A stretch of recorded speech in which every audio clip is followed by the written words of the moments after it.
Hi, my name is Pamela Coons, Associate Professor of Medicine in the Division of Oncology at Yale School of Medicine and Yale Cancer Center. I'm excited to announce ASCO's new open access journal, JCO Oncology Advances. As the inaugural editor-in-chief, I hope to support JCO Oncology Advances to become the premier platform to bridge the gap between accessible scientific research and clinical care. Stay tuned for more information, including new article types, at ascopubs.org/JCO Oncology Advances. We look forward to seeing your submissions in spring of 2024.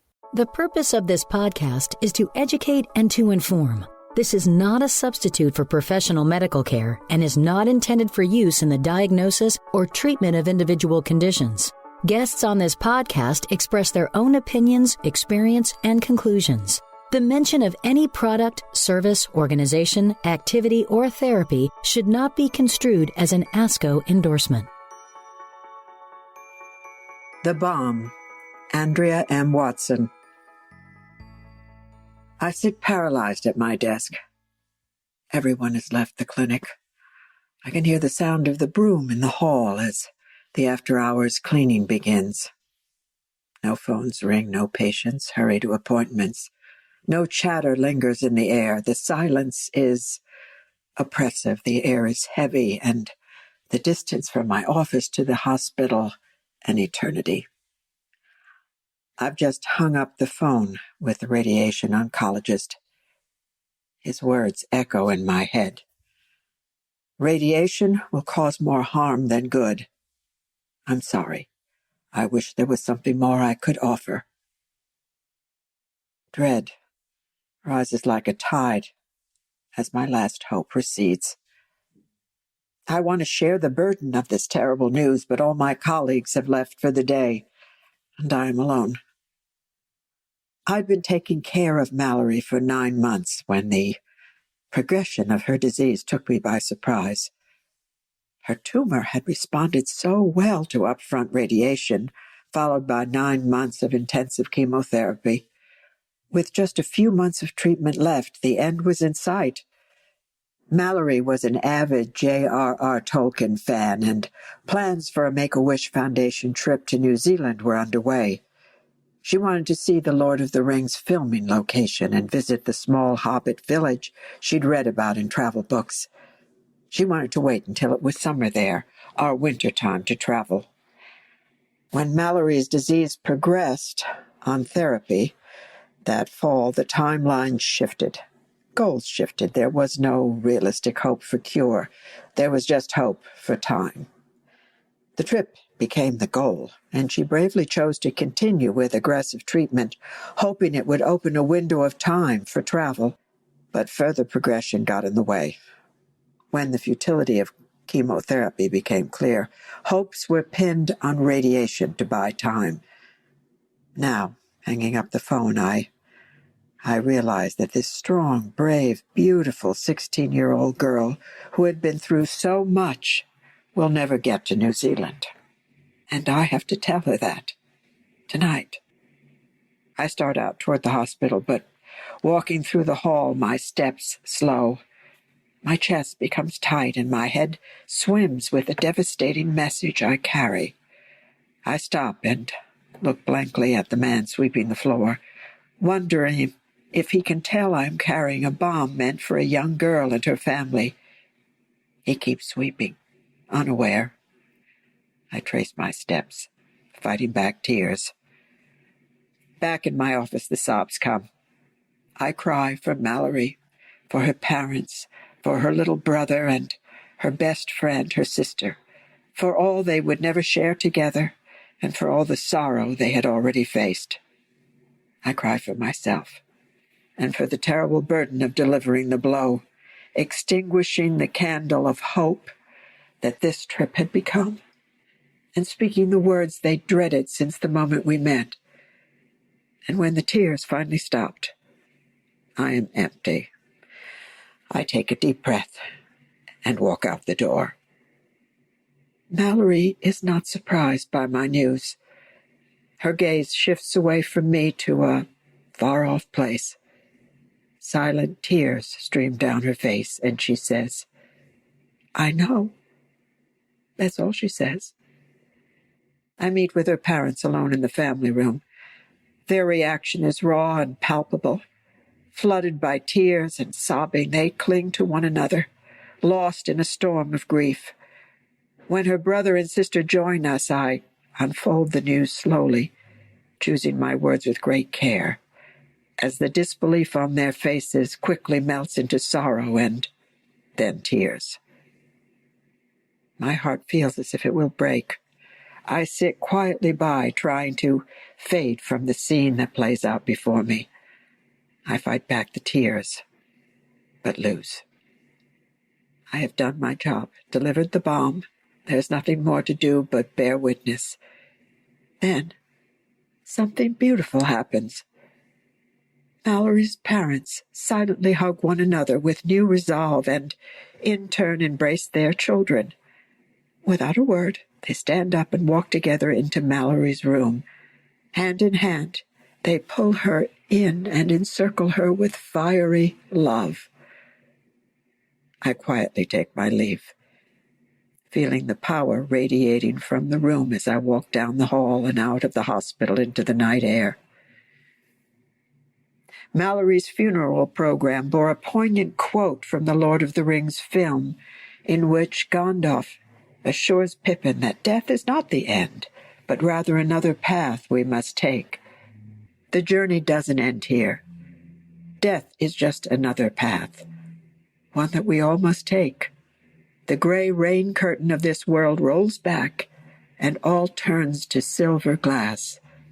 And then you see it. What? Gandalf, see what? Pippin asked anxiously. White shores, and beyond, a far green country under a swift sunrise.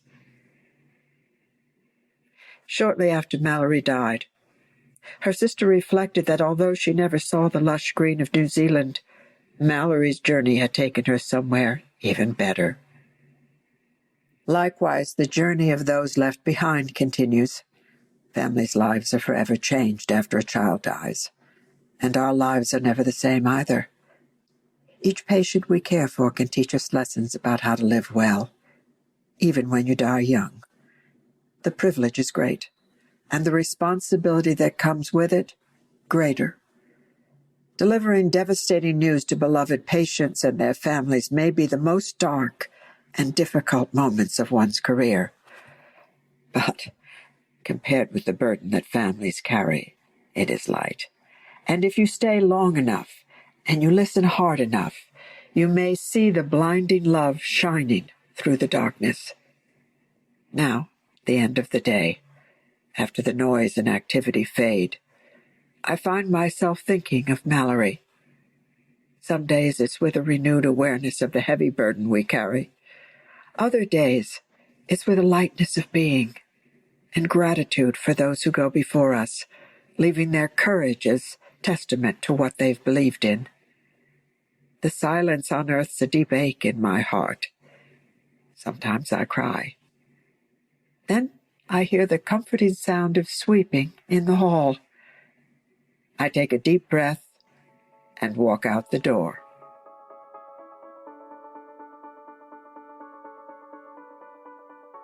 Welcome to Cancer Stories, the Art of Oncology series podcast brought to you by the Journal of Clinical Oncology.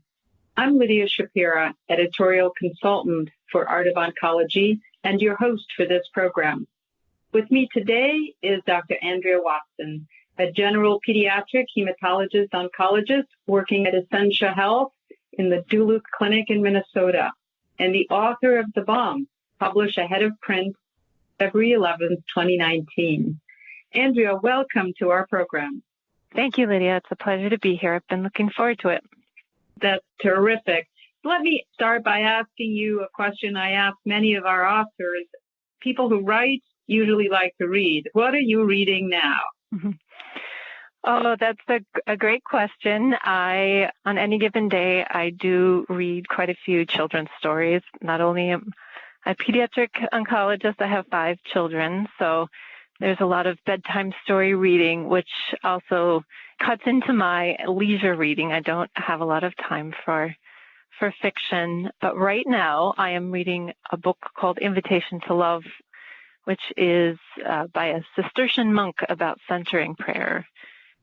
And I'm in the middle of a series that he has written about the topic, and it's wonderful. That's so interesting. So with that, let's talk about your writing. You have written and published before. So tell me a little bit about how you write and when you write and why you write. Yes, thank you. I have discovered writing in my career in the past few years, although I recall my grandmother giving me a journal when I was 12 or 13, and it was called The View from My Window. And I really have been journaling on and off throughout my life since that time. And it wasn't until I experienced a series of patient deaths that were all very close and difficult for me 3 or 4 years ago that I really took to writing as more than just journaling. And I would say, looking back, it really felt like more of a compulsion than anything else. After one of the deaths, a few weeks had gone by, and I felt physically drawn to it. Almost, I had to get this out. And I started on my computer. And from that came the essay that you were kind enough to publish a few years ago called Let It Be Hard. And that was just such an incredibly rewarding experience for me, not only in the process of writing and processing these deaths and all of the events surrounding it, but also in the aftermath, in connecting with others who had read it or who were also writers or who had similar experience. It was a very rich, rewarding experience. And subsequently, I have come back to that kind of as needed. I had another very difficult patient death last year, and she's become the topic of this essay, which was very much more raw and intimate for me. But I guess that's where I am in my career. It's been 10 years now that I've been practicing in a smaller town in northern Minnesota, and this has been a really important way for me to stay balanced and keep coming back to work every day. It's so interesting, and I really appreciate how you take readers also to a place of deep, deep emotion. I remember in the first essay you published, you talked about how difficult the work is, and you also said, and I wouldn't want to be doing anything else. And in this particular piece, The Bomb, you walk us through the process of delivering incredibly terrible news, and you do it with such sensitivity. Tell us a little bit more about this reservoir of emotion and how you handle it, how you keep it from bubbling over. Well, that is the question, and luckily for me, writing is part of the answer.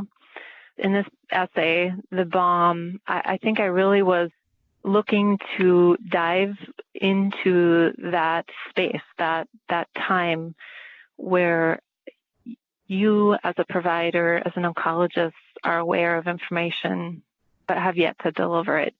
And I really hadn't experienced it so intensely before this case, although it happens all the time. It happens every day as we look at scans or look at lab reports and then meet with patients. But in this particular instance, this whole essay is about the backstory and the aftermath, but I really wanted to focus on those minutes where it's so dark and it's so hard and it's so gut-wrenching and heart-wrenching to carry that without being able to share it or get rid of it or change it. And for me, physically, I wanted to paint that scene to try to bring people to what it feels like and physically walking from one building to the next, and how everything around you is life as normal, life as usual. The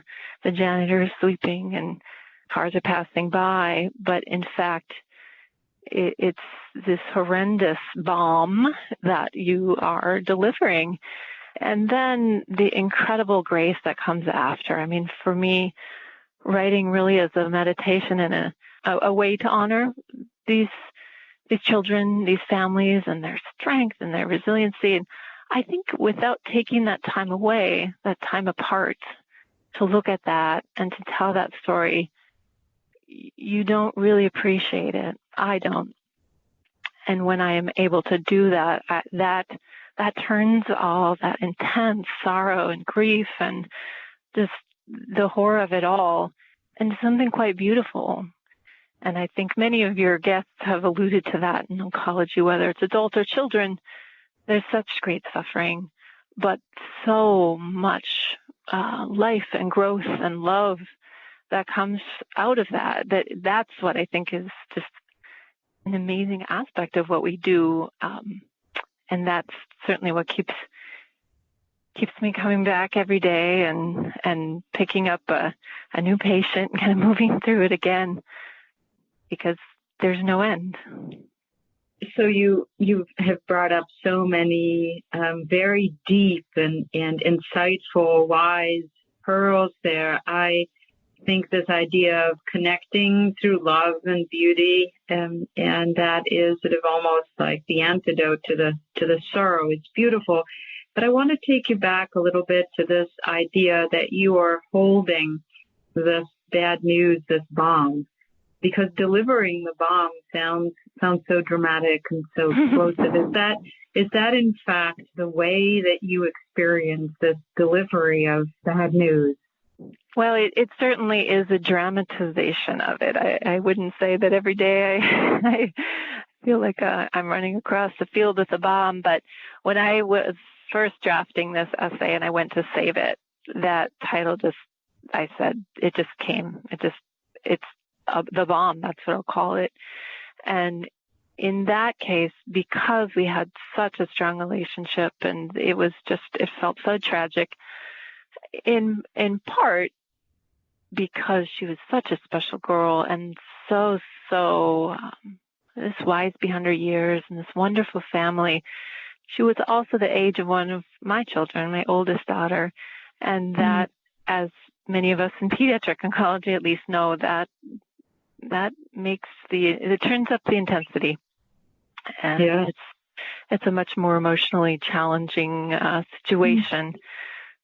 So that particular news delivery, I think, was probably the most poignant for me, the most difficult, and it happened as I describe it, but that's not what every day is like, thankfully.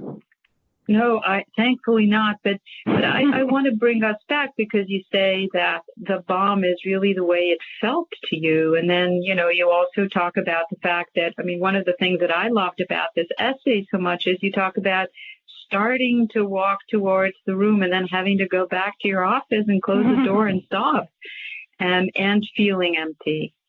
Because I do think that the emotional impact is huge on us as well, as you describe as the oncologist here. And then, of course, you pull yourself together in the most professional way to deliver this therapeutically. But it is important to remember that it is emotionally very dramatic, and it feels that way. And you certainly have made that so beautifully clear to the readers. Thank you. I think one of the things I learned from the first piece I wrote, Let It Be Hard, was just that. And that was something that one of my palliative care idols said to me one day when I was struggling with this case. He said, it is hard, let it be hard. And that, I think, is what got me to where I am now with the story about Mallory, in that I learned from him, it's okay to shut the door and cry, and it's okay if those cries are sobs. Now, we can't function on a daily basis if we're emotionally out of control, and that certainly wasn't what I was trying to depict, but that let down, I think, and just letting it hurt is moving through it, and from that I that, and by the grace of God, had the strength to go over and, very calmly and peacefully relay this news, which of course, as often is the case, she already knew, and help be a support person as the family really absorbed the reality that was unfolding. And that's for me, all we can do is walk through it. We can't run away. We can't escape it. And it has only made my work and my relationship with these families richer and deeper. And that's another important piece for me with both of the families, actually, 3 kids that I talked about in the first one and this one. We maintain a relationship with these families long after the children have died. And they are part of our healing as much as we are part of theirs. And keeping that memory alive and honoring their struggle and what they taught us. So personally, for me, to do this difficult, very painful work has been offset by those relationships and the knowledge that you're, growing through a very difficult time, the worst time in a family's life, and a hard time in your career, but there is growth and there is hope and there is meaning. And you beautifully did your work as a writer by framing this high intensity emotional moment against that sound of that gentle sweeping of the man who was cleaning the floor. And you just remind us that there is normalcy all around. Right. This chaos and this crisis. It's a beautiful piece. Thank you so much for sending it in and for sharing your wisdom.